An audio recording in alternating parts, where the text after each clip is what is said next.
One of the most difficult things with any piece of writing is wrapping it all up. How do you end it? I mean, it's so easy to just end with happily ever after or the end. But unfortunately, most of our readers aren't going to buy that as a good ending. In fact, most of the time when you read a novel, people always comment on the ending. It was such a great ending, or it was a great book, but the ending was horrible. Or the ending just really led right into the sequel. You hear people comment on endings all the time because that is what leaves people. It's the last thought. It's the last, image that you're leaving your audience with. So you want to make sure that you do it well. Today, I'm going to walk you through a piece that I wrote, and then I'm going to show you 4 different endings for it. Some of them for this particular piece are better than others, but of course, you're going to choose different types of endings depending on what your overall purpose is. So let's take a look. Paige! Paige, where are you, Paige? My husband, 2 older children, and I shout as we search behind every piece of furniture, in every closet, and in the shower, shutting doors behind us to ensure the sneaky Todd doesn't outmaneuver us during our manhunt. Once we find her, she gleams up at us and giggles, saying, "I hiding." She's quick and quiet, 2 cue words that don't describe anyone else in the family. I'm sure you're all thinking the same thought that haunts my mind every day. She's going to be so much trouble when she's a teenager.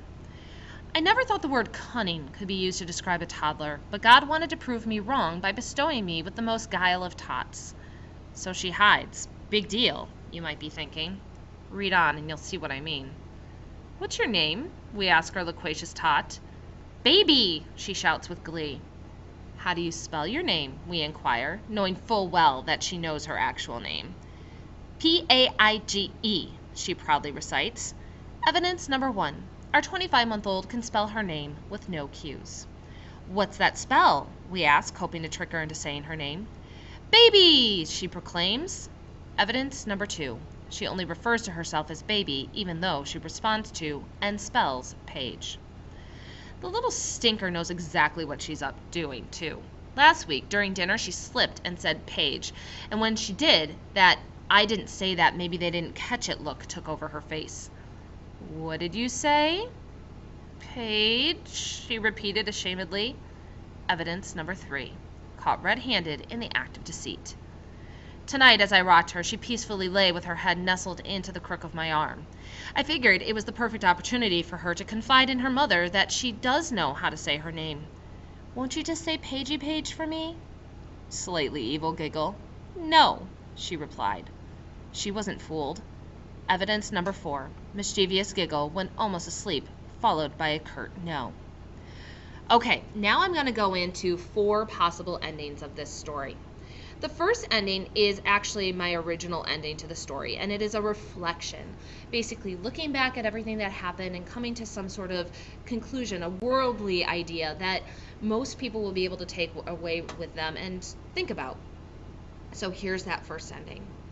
It was at that point that I realized my 2-year-old has 2 gifts I have been trying to acquire my entire life: the ability to keep a secret and to keep to herself. She is completely content, entertained in fact, with keeping her name hidden from the world. Prod all you want, but this girl won't crack. As for her occasional self-isolation, well, that's usually just 'cause she's playing it with something she shouldn't be. But still, the fact that she can resist calling out when multiple people are shouting her name is a gift that many of us lack. Think about it. When's the last time you resisted the urge to let others know you exist? Maybe we should all model this babe's humility. Then again, hiding in the closet and referring to oneself as a vague noun is only cute when a toddler does it. So here, what I've done is I have, like I said, reflected back on this whole thing. And instead of looking at it as like, oh my gosh, I can't believe my child did this, taking it as a, what can I learn from this? And then sharing that lesson with the rest of society. Now, keep in mind, I am not stating it straight out as a moral. Instead, it's an implied moral. All right, now let's take a look at ending number 2. Ending number 2 is ending with an image. And the image is you're really kind of leaving your reader with a visual, of some sort. This works really well when you are doing something that has to do with nature. Maybe if you're doing an action piece, you can end on a visual of just like what is left. Um, I will be honest, it was a little difficult for me to come up with the image for this because it is more of a character piece than it is an action piece. So let's take a look at it. I'm going to just skip straight to Slightly Evil Giggle. Slightly Evil Giggle. No, she replied. She wasn't fooled. Evidence number 4. Mischievous Giggle went almost asleep, followed by a curt no. Defeated, yet again, my eyes captured hers, and we rocked as one. So this is a much more to-the-point ending. It's this idea that mom is defeated, and she's just going to rock, and they are going to be one. So even though they are different, even though she's frustrated with her child, you're left with this image, this very peaceful image of mother and child rocking in the evening before she goes to sleep in unity. So that's the image that I left you with. The third type of ending is ending with action. And this is with physical action of some sort. Again, really good for a action piece. Probably not so great for a nature piece. Would definitely be good for a character piece. So, Slightly Evil Giggle. No, she replied. She wasn't fooled. Evidence number 4. Mischievous Giggle went almost asleep, followed by a curt no.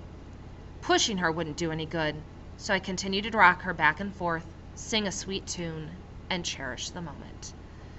So here, through the use of a magic 3, I'm creating this visual that is also action. So this is kind of a little bit of both leaving with an image but also leaving with an action. And you've got the actual action of mom rocking back and forth, singing, and just enjoying the moment, taking it in.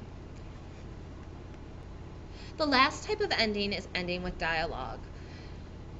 I think it's pretty self-explanatory, leaving on some sort of saying by one of the characters.